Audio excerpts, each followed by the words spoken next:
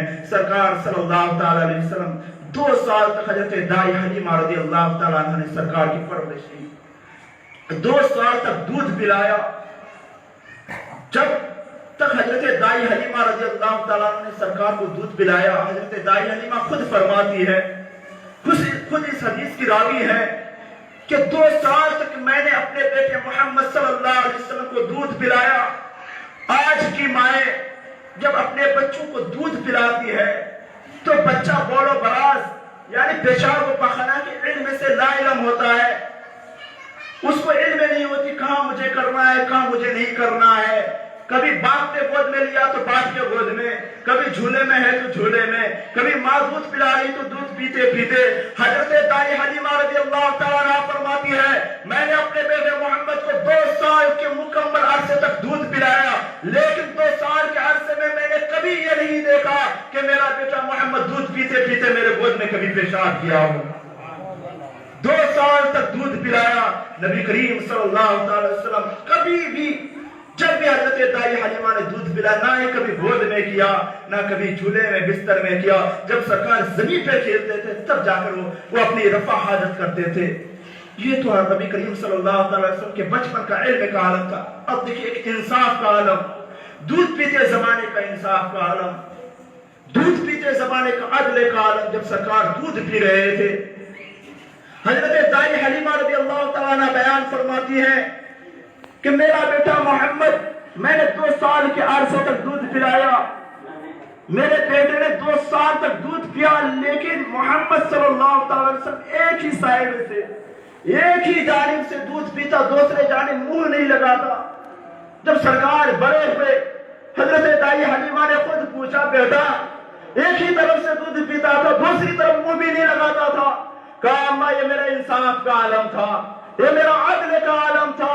جب میں تیرے گھر آئی تھی میں نے دیکھا تھا کہ ایک میرا رضائی بھائی بھی ہے عبداللہ، جس کا نام عبداللہ تھا، وہ دائی حلیمہ کا سگا بیٹا تھا، وہ بھی شیر خوارگی کے عالم میں تھا، ان کا بھی بچپن کا زمانہ تھا۔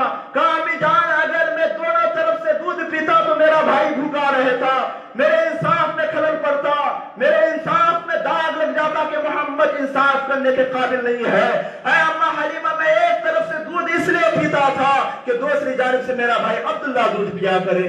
یہ میرے نبی کے بچپن کے معجزات تھے، بچپن کے انصاف کا عالم تھا۔ سرکار صلی اللہ تعالیٰ علیہ وسلم 2 سال کے بعد سرکار نے 3 عورتوں کے بطن سے دودھ پیا۔ ایک ان کی اماں حضرت آمنہ رضی اللہ تعالیٰ عنہ، دوسری ابو لہب کی لونڈی جس کو میں نے بتایا تھا ابو لہب نے سرکار کی آمد کی خوشی میں جس کو آزاد کیا تھا، سوبیا، ان کے بطن سے دودھ پیا۔ تیسری عورت حضرت دائی حلیمہ رضی اللہ تعالیٰ عنہ کے بدن سے دودھ پیا۔ سب سے لمبا عرصہ حضرت دائی حلیمہ کے بدن سے دودھ پیا۔ سرکار صلی اللہ علیہ وسلم جب 2 سال 6 ماہ کے ہوئے، سرکار صلی اللہ تعالیٰ علیہ وسلم کی والدہ ماجدہ حضرت آمنہ رضی اللہ تعالیٰ عنہ کا بھی انتقال ہو گیا۔ اللہ کے رسول صلی اللہ تعالیٰ علیہ وسلم حضرت ام ایمن کے سرپرستی پر اپنے جوانی کو گزارنے لگے۔ پھر حضرت دائی حلیمہ واپس آئی۔ سرکار کے بغیر رہا نہیں جاتا تھا۔ جس نے اس مخرے کی زیارت کی ہو، جس نے اس چہرے کو دیکھا ہو، وہ بغیر دیکھر کیسے رہ سکتے ہیں؟ وہ بغیر اس چہرے کی زیارت کے بغیر کیسے رہ سکتا ہے؟ حضرت دائی حلیمہ پھر آئی، کہا ہے بہن آمنہ ہم نے اس بچے کو چھوڑ کر گیا ہے، جی نہیں لگ رہا ہے۔ پھر وہی قحط پڑ گیا ہے، پھر وہی سوکھی کا زمانہ آ گیا ہے، پھر وہ قحطوں کا وہی فاقہ کسی کے دن گزر رہے ہیں۔ برکتیں ختم ہو گئی ہے، برکتیں چھین لے گئی ہے۔ اگر آمنہ اجازت دیتی ہو تو پھر میں محمد کو لے کر جاؤں۔ حضرت دائی حلیمہ نے جب اصرار کیا، ان کی اماں جان حضرت آمنہ نے کہا لے جا سکتی ہو۔ سرکار صلی اللہ تعالیٰ علیہ وسلم پھر 4 سال کا لمبا عرصہ حضرت دائی حلیمہ کے گھر گزارا۔ مکمل 6 سال اللہ کے رسول صلی اللہ تعالیٰ علیہ وسلم نے اپنے بچپن کا زمانہ دائی حلیمہ رضی اللہ تعالیٰ عنہ کے گھر میں گزارا۔